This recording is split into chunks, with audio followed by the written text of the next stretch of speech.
தினம்தோறும் விளக்கேற்ற நல்ல எண்ணெய் இதயம் நல்லெண்ணெய். ஜம்மு காஷ்மீரின் உத்தம்பூர் மாவட்டத்தில் நடைபெற்ற மோதலில் இராணுவ வீரர் ஒருவர் வீர மரணம் அடைந்தார்.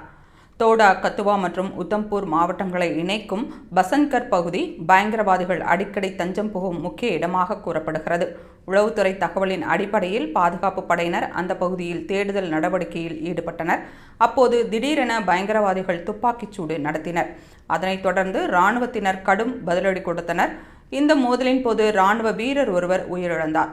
ஜெய்ஷ்-இ-முகமது அமைப்பைச் சேர்ந்த 3 முதல் 4 பயங்கரவாதிகள் அப்பகுதியில் சிக்கியுள்ளதாக இராணுவம் தெரிவித்துள்ளது. தற்போது தோட்டா, உதம்பூர் எல்லை முழுவதும் பாதுகாப்பு படையினர் தீவிரமாக தேடுதல் நடத்தி வருகின்றனர். பசந்த் நகர் பகுதியில் அடிக்கடி இத்தகைய மோதல்கள் நடைபெற்று வருவது குறிப்பிடத்தக்கது. மேலும் கடந்த 2 வாரங்களில் ஜம்மு காஷ்மீரில் நடைபெறும் 2வது பெரிய என்கவுண்டர் இதுவாகும். இதற்கு முன்னர் குல்காம் மாவட்டத்தில் நடந்த துப்பாக்கிச் சண்டையில் இராணுவத்தின் ஜூனியர் கமிஷன் அதிகாரி உட்பட 2 வீரர்கள் வீர மரணம் அடைந்தனர். அந்த மோதலில் 2 பயங்கரவாதிகள் கொல்லப்பட்டனர்.